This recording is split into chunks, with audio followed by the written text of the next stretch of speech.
سلامونه خوږو لیدونکو، نن درته د فن ډک داستان لرم. تمه ده تر پایه وګورئ او زما چینل در سره سبسکرایب کړئ.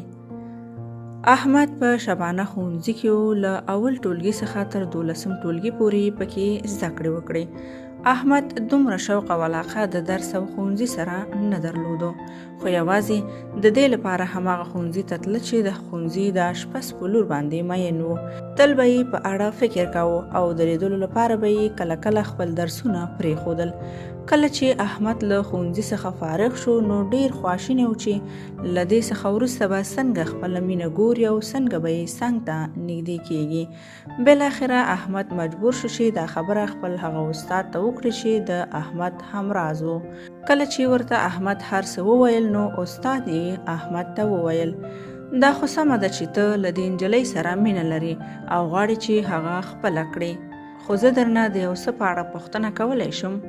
احمد ورته وویل: مهرباني وکړه استاد.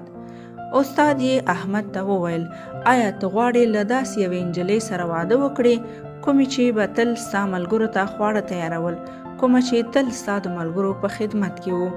احمد څو شېبې خاموش و او لږ ځنډ څخه وروسته یې وویل: ما خو تر اوسه د دې په اړه فکر نه و کړی، تاسې هم سمه خبره کوئ استاد. نو استاد یې موسکی شو او احمد ته یې وویل: احمده، ته یو لوی دروغجن یې او نن راته دا ثابته شوه.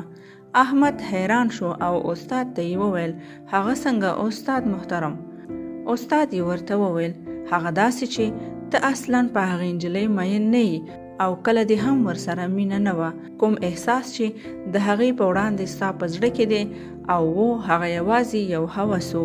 دا ځکه چې که ستا مینه له هغې سره واقعي او د زړه څخه وي نو تا به د هغې هره بدي او هره نیمګړتیا منله او هیڅکله به هم د هغې د نیمګړتیاو او بېوسۍ له امله له هغې څخه نه په شا کېدلې، ځکه چې پاکه او ریښتینې مینه د ژوند د هر ډول سختیو او خنډونو سرحد ماتوي.